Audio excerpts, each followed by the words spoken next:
Everything you've ever been told about reality, it's been a lie. And the one person who could have shown you the truth, his name was erased from history. You've heard of Thoth, right? But not the real story. See, Thoth wasn't some god demanding temples and praise. He didn't want worship. He wanted to share understanding. What he left behind wasn't mythology, it was technology. Not digital tech, but something even more advanced, technologies of the soul. Systems that could stretch the limits of time, space, even thought. Those ancient temples, they weren't churches.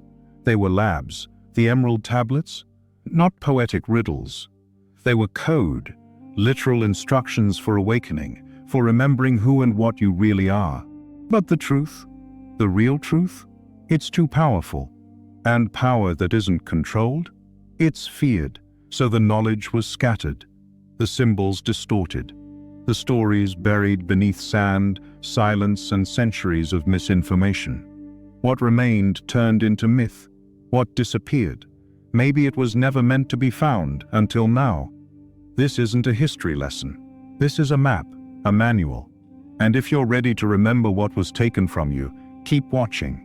Long before religion turned symbols into superstition, long before textbooks turned gods into fairy tales, there were systems, real ones, functional, precise, and alive. Thoth didn't create belief systems. He built blueprints. His words weren't for prayer, they were tools for transformation, encoded with rhythm, language, and frequency. You've probably heard some of the fragments: Hermeticism, the Kybalion, alchemy, the Emerald Tablets. But no one ever told you they were all part of a single structure. One consciousness architecture so advanced, it had to be hidden. Thoth wasn't some wizard in a robe. He was a master engineer of reality. He taught things like mental transmutation, soul alchemy, and vibrational manipulation of matter. These weren't philosophies, they were operating systems for the mind.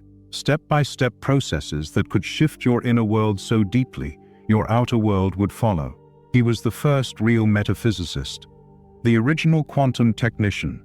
And his teachings, they weren't designed to be worshipped, they were meant to be remembered. But that kind of memory? It's dangerous. Not memory as in names and dates. We're talking about blood memory. The memory of who you truly are and what your consciousness can do when it's not locked down by stories, rules, or institutions. Thoth didn't warn us about hellfire or devils. He warned about forgetfulness.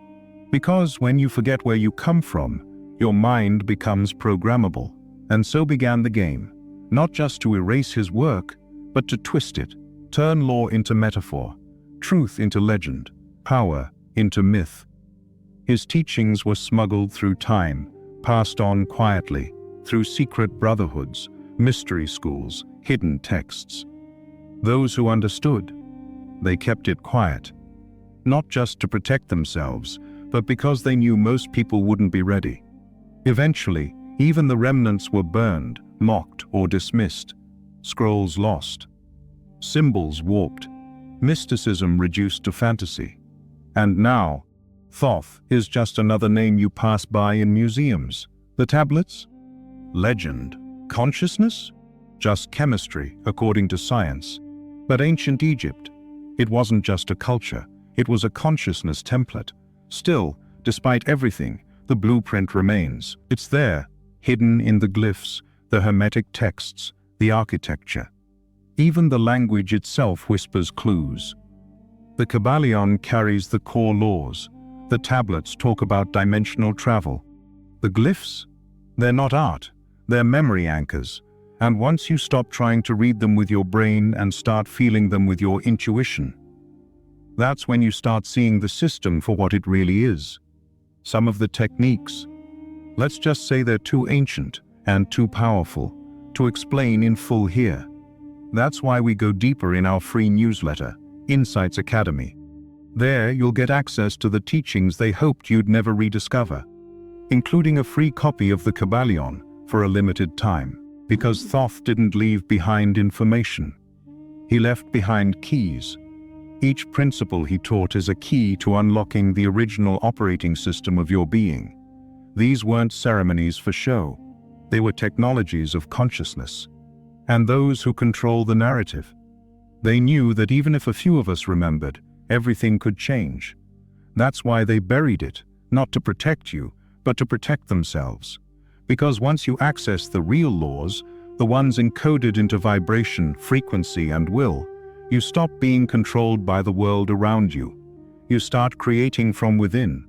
And when enough of us wake up to that, systems don't need to be overthrown. They simply dissolve. Let's start with the foundation, the mind. You were told imagination is fiction, that your thoughts are private, weak, irrelevant. But Thoth said otherwise. His teachings, the core Hermetic principles, especially from the Emerald Tablets, made one thing crystal clear: the all is mind. That's not a metaphor. It's the underlying source code of reality.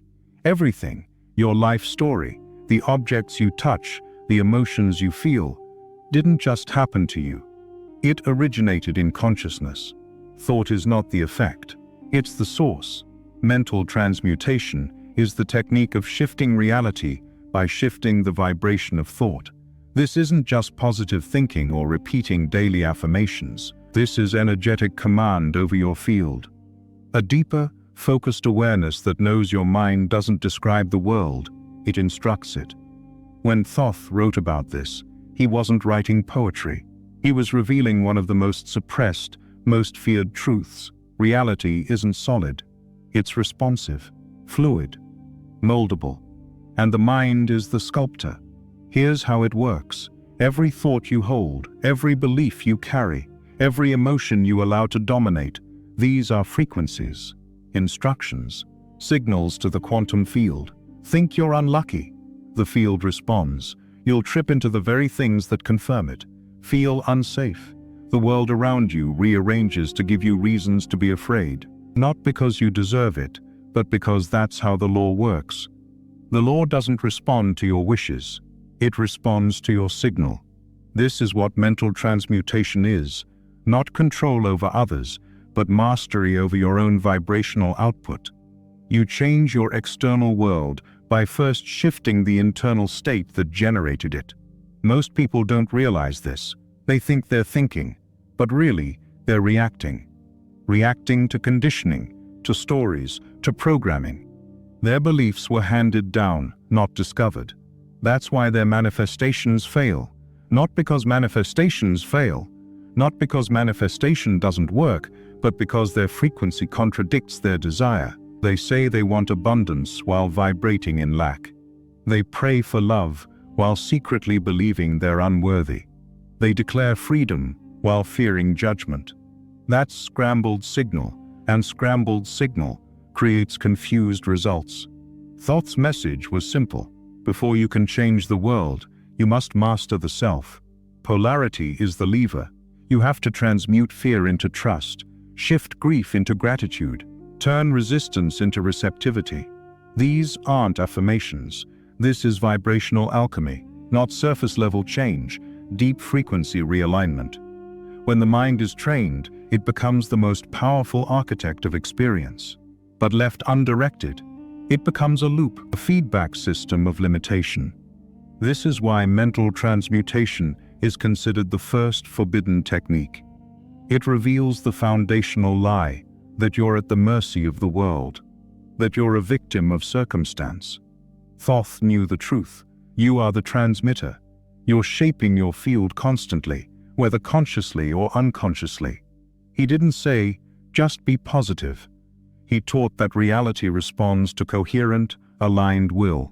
When your thoughts, emotions, and energy sync up in harmony, the external must reflect it. Not sometimes, always. And that's the real danger. Because when people know they can design their own field, they don't need saviors. They don't need institutions or authorities to tell them how to live. They become sovereign. And systems of control? They can't survive a population of sovereigns. This is why true mental mastery was buried. Not because it doesn't work, but because it always does. It's not spiritual fluff. It's the ultimate rebellion, a way to reclaim authorship over your own reality. If you forget this law, you stay a passenger in someone else's narrative. But when you remember it, you grab the pen. That's when the game changes. They told you your consciousness lives inside your brain, that your mind ends where your body ends. That death is the finish line. But Thoth? He knew better. He knew your consciousness isn't confined to flesh, that your body is a vehicle, not your home. And it's not the only vehicle you have. Astral projection wasn't a party trick to the ancients. It was a rite of passage. The ability to step out of the body and travel through non-physical dimensions wasn't rare. It was essential. Because how can you know what you are if you've never experienced yourself outside of matter? This is the next layer of forbidden knowledge, astral projection. The moment you learn to leave the body, you stop fearing death. And when you stop fearing death, you become impossible to control. To the ancient initiates, astral projection wasn't fantasy. It was curriculum. They trained for it, practiced it, mastered it, not for entertainment, but because it was the only way to remember. To truly understand that you are not just this body, you are something far greater and far less limited. Thoth spoke often about traveling between planes, about ascending through dimensions, about entering the halls of Amenti and returning. And while modern interpretations treat these like myths or poetic metaphor, they weren't stories. They were instructions. Thoth didn't describe visions, he mapped coordinates. He used a vehicle known as the Merkaba, the light body, the chariot of spirit. In Hebrew, the word means to ride. In sacred geometry, it's often visualized as the star tetrahedron. But more than a symbol, it's a dormant structure within your energy field. When activated, it allows your consciousness to shift, lift, and leave the body at will. Sound far-fetched? You've probably already felt it. Those moments just before falling asleep, when your body feels heavy, but your awareness floats.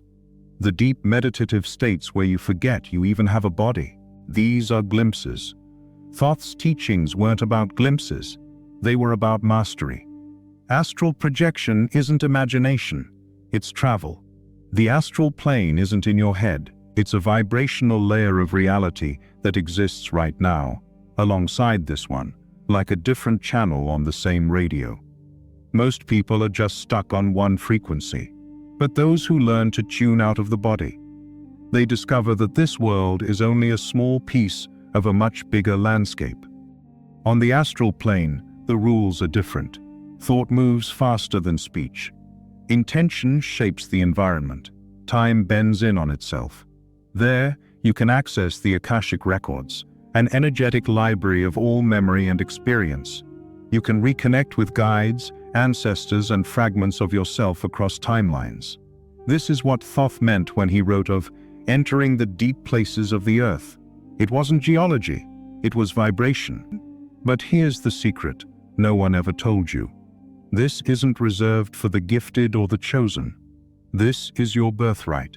Every single person has the architecture for astral travel. The only reason most don't use it? No one ever gave them permission. No one taught them how. Because the moment you realize death isn't the end, the entire fear-based control structure collapses. Religions made this taboo.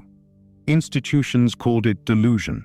And systems that claimed to protect your soul quietly scrubbed every mention of it from mainstream awareness. Because if you can verify for yourself that there's more to reality than the physical, you're no longer easy to deceive. A person who can leave their body can't be trapped by it. They can't be threatened by death. They can't be threatened by death. They can't be gaslit into thinking this world is all there is. That's why astral projection is the second forbidden technique. It breaks the illusion that you're just a sack of flesh and rules. It opens the door to a much bigger truth, that you're a multidimensional being, only temporarily playing this role. Thoth didn't just talk about the journey. He encoded it. You've seen the maps without realizing it. In pyramids, mandalas, sacred symbols. In ancient postures used in meditation and yoga. These weren't spiritual poses. They were switches. activation sequences, designed to awaken the internal vehicle. You don't need blind belief to start. You only need to let go of one thing, the lie that your awareness is limited to this body. Because once you remember how to leave, you'll understand boundaries like time, space, even identity. They're constructs, and they dissolve the moment you step out of the illusion. You begin to see what Thoth saw. The universe isn't built from matter. It's built from movement, from frequency, from rhythm. Everything you've ever experienced, every object, emotion, or event, is simply vibration slowed down into form. Thoth didn't theorize this. He lived it. He taught the Hermetic principle: nothing rests. Everything moves. Everything vibrates, not as metaphor, but as law. It's the foundation of how reality works. And here's where it gets wild. Once you understand that vibration is the root of matter, you begin to see how it can be changed. Vibration is the hidden operating system behind everything, and just like any system, it can be tuned, hacked, commanded. Thoth didn't just speak about vibration, he used it. Every word he wrote, every symbol he carved, every ritual he performed was charged with vibrational intent. Not to impress, not to entertain, but to transform. When Thoth spoke, it wasn't just language, it was frequency. Every glyph he etched into stone was a frozen sound, a vibration solidified into form. Every chant, every tone, every ceremonial phrase was designed to send instructions into the energetic field around the listener. This is why sound played such a critical role in the ancient temples. It's why chants echoed through halls precisely shaped to amplify resonance. Why rituals were synchronized with planetary alignments. Because when vibration is focused and refined, it doesn't just shift your mood, it alters reality. Temples weren't places of worship. They were resonance chambers, built to tune the human energy field. Every angle, corridor, and chamber had a vibrational purpose. Some rooms amplified healing frequencies. Others induced altered states. Some activated latent systems inside the body. All of them, by design, pushed the visitor into new states of consciousness. This isn't mysticism. It's advanced energetic architecture. Modern science is only beginning to catch up, studying cymatics, resonance, string theory, quantum coherence. But Thoth was already living it. The ancients described tones that could lift massive stones, heal the sick, open dimensional gates. While mainstream academics chalk it up to metaphor, sound engineers know better. Because under the right conditions, frequency changes everything. Metal bends. Water forms patterns. Cells regenerate. Emotional trauma dissolves. In rare cases, people even experience a full out-of-body state, induced by sound alone. But this isn't magic. It's math. Harmonics are not superstition. They're formulas, precision frequencies that, when applied correctly, reprogram the field. Your field. Thoth understood this deeply. He used sound and geometry to construct temples and pyramids not as tombs, but as machines. Machines that tuned people. Just like a guitar string resonates when plucked at the right pitch, your energy field shifts when exposed to the right frequency. Your body doesn't just hear sound. It responds to it. DNA coils differently under certain frequencies. Brainwaves shift into new states. Your entire field aligns or fragments based on the tones you absorb. And when you begin to intentionally tune yourself through breath, mantra, or even silence, you start to vibrate differently. And when you vibrate differently, the universe meets you differently. This is why mantras, chants, and sacred names were kept secret or passed on orally. Not because they were religious, but because spoken without alignment, their power could distort instead of heal. Words aren't just descriptions. They're spells, energetic codes. Every time you say, "I'm not enough," or "I can't," you're not just expressing doubt, you're programming your field with that vibration.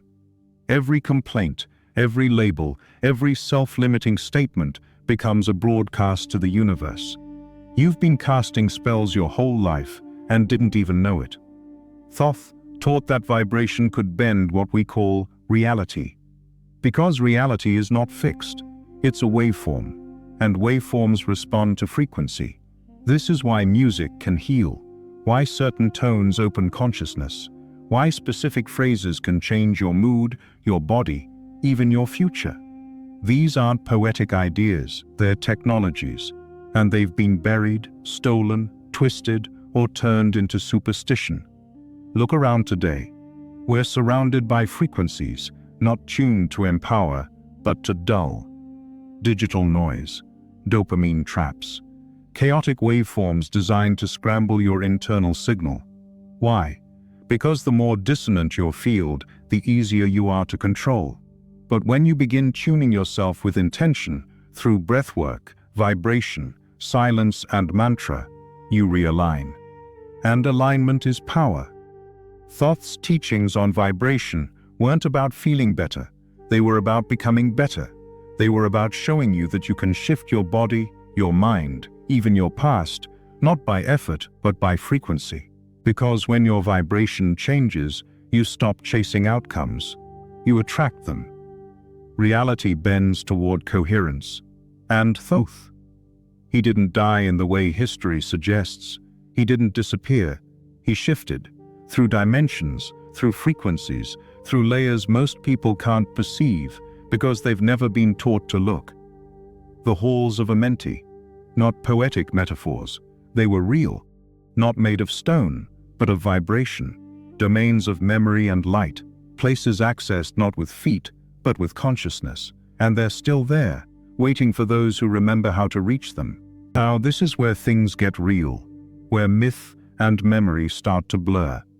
Because the moment you even suggest that reality has more layers than what your five senses can touch, you'll be labeled fantasy, delusion, pseudoscience. But ask yourself, why do all ancient traditions, cultures that never met, never traded, why do they all say the same thing? That this world isn't the only world, that physical life isn't the whole story, that what we call reality is just one layer, one training ground. And Thoth, he didn't just study these layers, he moved through them. Dimensional travel wasn't science fiction to him, it was practice. Consciousness expansion, tuning into higher frequencies of perception, just like adjusting a radio. Each dimension isn't a faraway place, it's a different resolution of the same universe. Most people are stuck on one station, the material one. Dense, linear, heavy, but Thoth knew how to retune his signal. Shift states, move freely.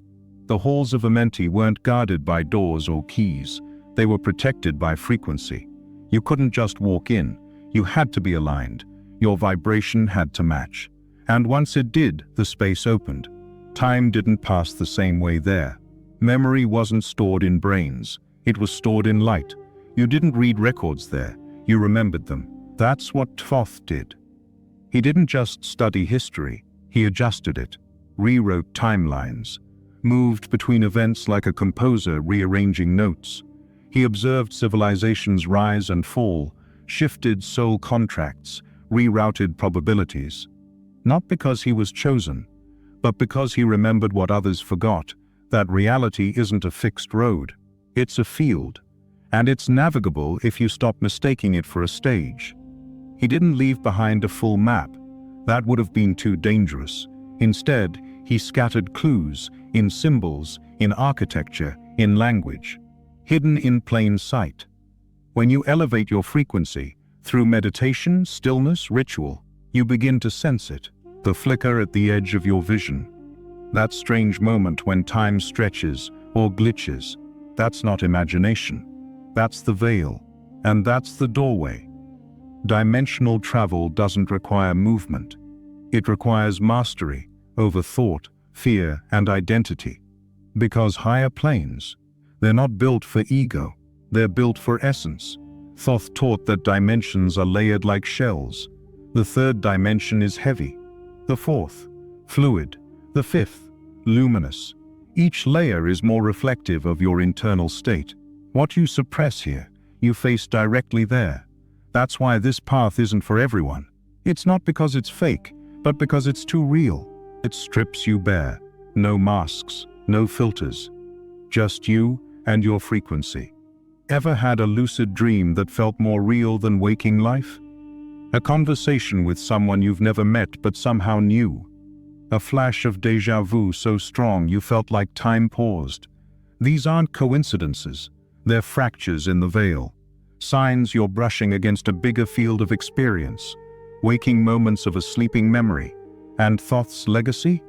It's not about worship. It's a reminder, a map back to that field. A nudge to remember that dimensional travel was never fiction. It was always freedom. And freedom, that's the real threat. Because someone who can move through dimensions cannot be caged by one. The lie you've been told is that death is the end. That when your body dies, you die. That maybe, if you're lucky, your soul drifts off into some misty heaven. But Thoth? He never spoke of endings. Only transitions, reflections, refinement. To him, immortality wasn't about keeping a body alive forever. It was about becoming so attuned, so clear, that death became just another threshold. And that's where soul alchemy comes in. This wasn't about turning metal into gold. It was about transmuting shadow into strength, trauma into clarity, density into light. The real philosopher's stone, not a rock, a frequency. And you don't hold it in your hand, you become it. Thoth's version of alchemy wasn't about chemicals or cauldrons. It was about consciousness. The furnace? That was your awareness. The raw material? Your emotions, your memories, your unprocessed shadows. He taught that soul alchemy is the refinement of energy. Taking fear, shame, grief, not to repress them, but to burn them clean, to face them head-on, feel them fully, and transmute them into clarity. Because as long as those distortions remain in your field, your consciousness stays dense, and density keeps you bound to lower loops of experience. That's what karma really is. It's not punishment, it's repetition, a feedback loop of energy patterns you haven't integrated. This is why Thoth emphasized balance, mat, not as some abstract moral ideal, but as a vibrational law. When your energy is chaotic, when you're still driven by guilt, anger, pride, you reincarnate unconsciously. You loop. Again and again. But when your field becomes coherent, when you've faced yourself and refined your internal state, something shifts. You don't just live. You return. You come back with memory, with intention, with mastery. This is what Thoth meant when he said he lived across many ages, many bodies. Not because he was immortal in the way we imagine, but because he had learned to carry his consciousness intact across the threshold of death. And this idea? It's echoed in every esoteric tradition around the world. Tibetan monks speak of the tulkus, masters who reincarnate with memory and purpose. Hindu Upanishads describe the soul ascending through higher vehicles of being. Gnostic texts talk about the perfected self escaping the cycle of forgetfulness. At the center of all these is one core idea. You are the alchemical vessel, and your evolution doesn't happen in some temple or monastery. It happens in here, in the body, in the emotions, in the choices you make every single day. The real work? It's not about collecting crystals or reciting ancient mantras. It's about refining yourself until your frequency is so light, so precise, that your soul doesn't scatter when the body dies. It holds its shape. It carries its memory. That's true resurrection. That's why Thoth encoded these teachings into symbols, not to be admired, but to be used. The Ankh, it's not just a symbol of life, it represents eternal life through energetic balance. The Jed pillar, it's not a fancy column, it symbolizes the stability of your inner current. The Eye of Horus, that's not just a decoration, it represents awakened perception, the kind that sees through illusion instead of being hypnotized by it. These weren't metaphors, they were keys, and you don't understand them by studying. You become them. Because true mastery isn't intellectual. It's vibrational. To embody these teachings, you have to burn. You have to refine. You have to refine. You have to rise. Immortality, as Thoth taught it, was never about escaping death. It was about outgrowing it. You reach a state where your essence is so aligned, so coherent, that it doesn't dissolve upon leaving the body. It shines. It remembers. And when you return in a new life, you carry that light with you. You don't need to be told who you are. You know. And here's the kicker. You don't have to believe any of this, but if even a small part of you feels the truth of it, feels that memory stirs somewhere deep in your chest, then you're already on the path. Because this knowledge, it was never lost. It was hidden, buried under centuries of noise, repackaged into symbols, whispered in rituals, etched into walls, all waiting for one thing, your remembrance. And now we come to one of the most misunderstood truths of all: symbols.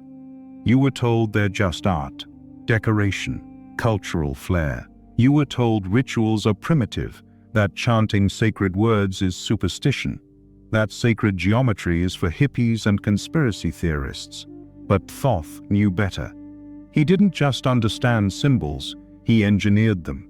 Because symbols are not just visuals, they're devices, keys, code. Language itself wasn't always meant for description, it was once used for creation. The earliest languages, Sanskrit, Hebrew, Sumerian, Egyptian, were vibrational systems. Each letter a frequency, each word a spell. In fact, the modern word spelling comes from that exact origin. To spell isn't just to arrange letters, it's to cast, to vibrate intention into the world. Every word you speak is a frequency ripple. Every sentence a signature spell. The problem? Most people speak unconsciously, which means they cast realities they never meant to live in. You say, "I'm stuck," and your field responds. You say, "I always mess things up," and the code gets written. You say, "I'll never be enough," and the system executes that instruction. Not because you're weak, but because you never knew how powerful you already were. Thoth did know. Every phrase operates on multiple levels. And if you try to read them with only the intellect, you'll miss 90% of what's there. But if you listen with your intuition, with your inner ear, you'll feel something else. You won't just read the words. You'll feel them activate something ancient inside you. That's how you know it's not just information. It's remembrance.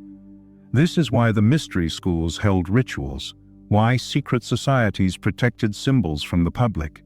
It wasn't about elitism. It was about protection. Because when you misuse symbolic power, it doesn't just fail, it distorts. A glyph that can unlock memory can also rewrite it.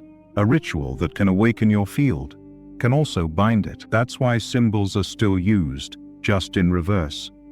Look at the corporate logos, the media rhythms, the slogans stuck in your head. They use geometry, they use repetition, they use vibration. Modern systems still use ritual. They just don't want you to. Because ritual, when done with precision, isn't religion. It's resonance. It's code execution. Ritual isn't about praying for something to happen. It's about instructing the field to reorganize itself. The chant isn't empty. It's vibration restructuring thought. The posture isn't aesthetic. It's a transmitter position. The repetition isn't robotic. It's signal stabilization. To the untrained eye, ritual looks like ceremony. But to the adept, it's calibration. It's tuning. Like entering a password into your own consciousness. This is what Thoth encoded into every aspect of his teachings. His symbols, his languages, his geometries. They're not just pretty shapes. They're functions, operating instructions.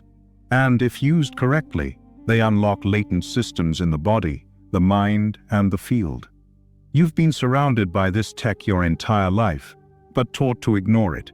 Taught to worship what has no power, and ignore what could change everything.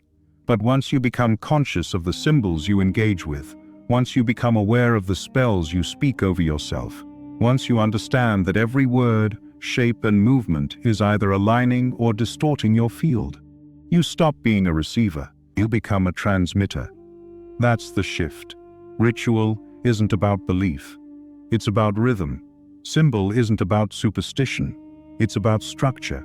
Language isn't about description. It's about creation. These are the real tools of the adepts, hidden in plain sight, laughed off as fantasy. So you'd never think to look deeper. But Thoth left them for the ones who would.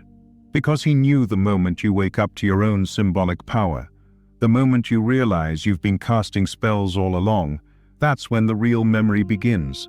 And that's what they've been trying to keep you from all this time. Not because you're dangerous with power, but because you might finally remember how to use it. Let's talk about time. You were taught that time is a straight line. Past behind you, future ahead. The present, a fleeting moment you're supposed to hold on to before it slips away. But that's not how Thoth saw it. To him, time wasn't linear. It wasn't a prison. It was a spiral. Layered, alive, responsive. It loops, it bends, it echoes. It's not just passing, it's vibrating. And that vibration, it's influenced by consciousness. But the systems that trained you needed you to forget that, so they flattened time. Reduced it to calendars, schedules, deadlines, clocks. They made it mechanical, rigid, cold. Because once you believe time is fixed, you stop trying to interact with it. You just endure it. But Thoth didn't endure time. He used it. He observed it, moved through it, rewrote its patterns. He treated time like a river, one that you can shift, steer, even step out of. That's when the illusion starts to crack.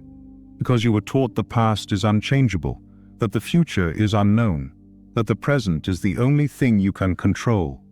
But what if every moment, past, present, future, is still happening? Still echoing somewhere on the cosmic dial? What if your timeline is just one version of many?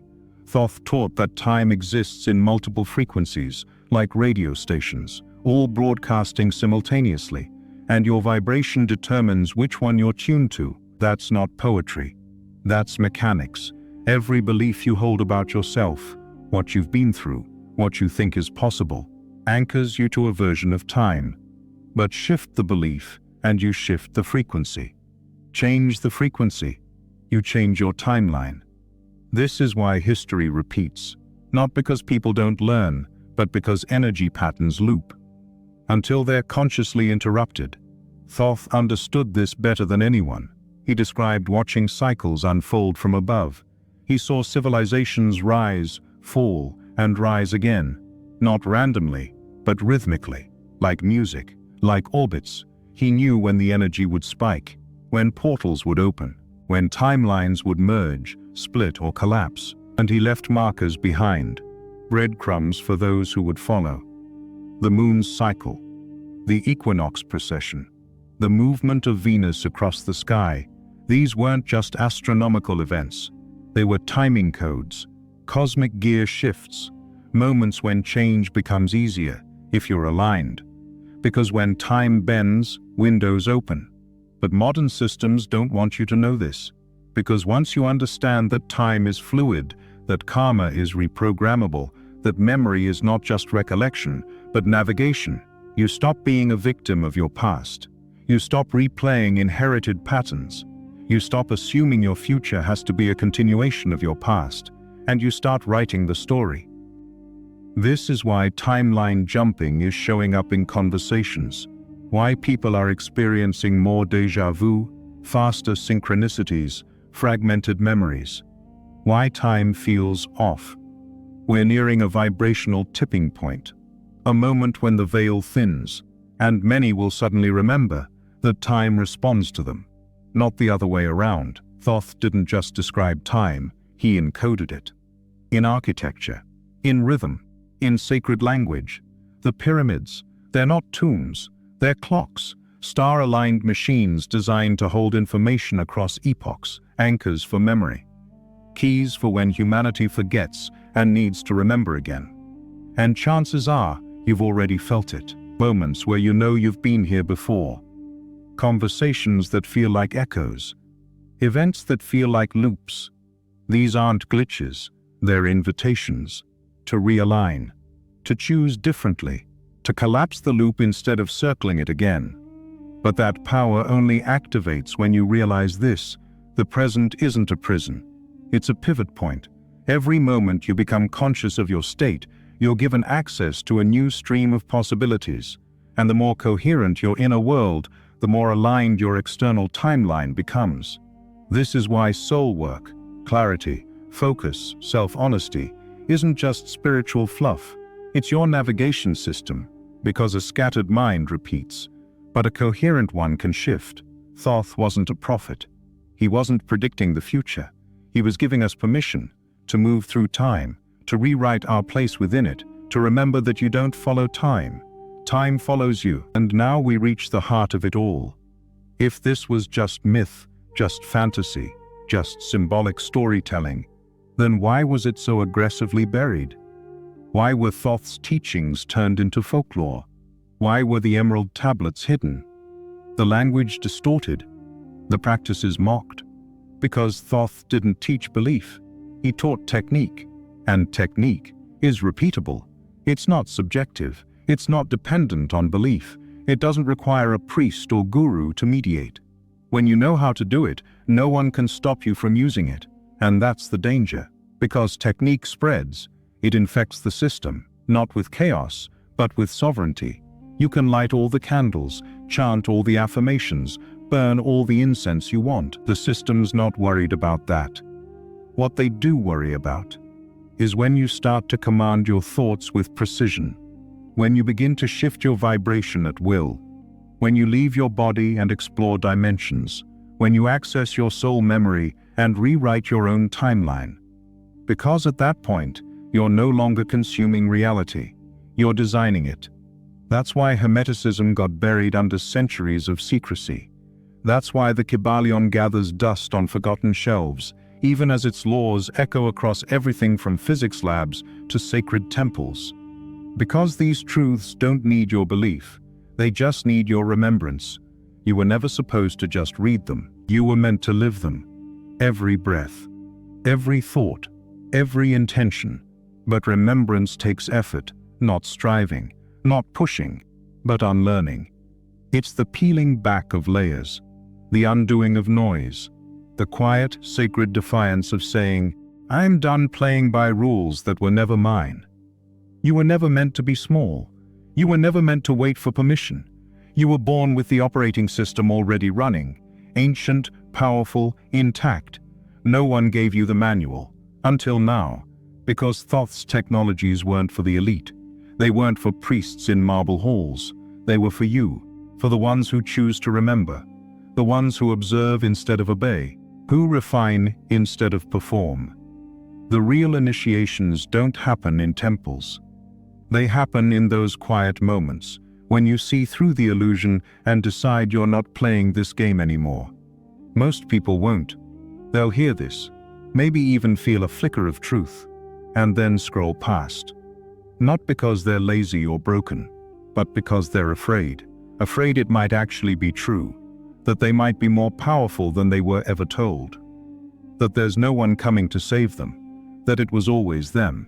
Because if that's true, if you really are the source, then the excuses disappear, the blame dissolves, and the path, it begins, and responsibility becomes real. But if you're still here, still listening, that means something. It means you didn't look away. You didn't shut the door. You didn't scroll into forgetfulness. And that alone is power. Because most will never rediscover this knowledge. They'll pass through life repeating programs, echoing someone else's story, never realizing the script was always editable. But you can. You can remember. That's why we created Insights Academy, a space to continue this decoding, a place to reclaim what was hidden. And yes, we're still offering a free copy of the Kybalion, not just to read, but to live. Because this video, it isn't the answer, it's the invitation, the beginning of your activation, the moment where you stop being a seeker and start becoming a rememberer, where you stop being a rememberer and step into being a creator. Because the forbidden techniques of Thoth? They're only forbidden to those waiting for permission. But for those who wake up, who break the spell, who reclaim the laws written into their bones, they're not forbidden at all. They're inevitable. Deep down, you already knew. Somewhere underneath the noise, beneath the layers of distraction, doctrine, and doubt, something in you remembered. The code was never erased, just buried. Buried beneath rules you didn't choose, stories you didn't write. Labels that kept you small, but it was still running, waiting for the moment you'd look again at the strange symbols carved in stone and feel something. Waiting for you to hear a certain word, a phrase, a chant, and feel a hum in your chest, a flicker of memory. Waiting for the moment your heart would leap for no reason, when a concept, like soul alchemy or the halls of Amenti, wouldn't feel new. It would feel familiar. That's how this works. It doesn't land like information. It lands like memory. Like, oh, I've always known this. Because this isn't about learning something new. It's about remembering who you've always been. You are the living blueprint. Your body, your mind, your field. It's all designed for this. You're not broken.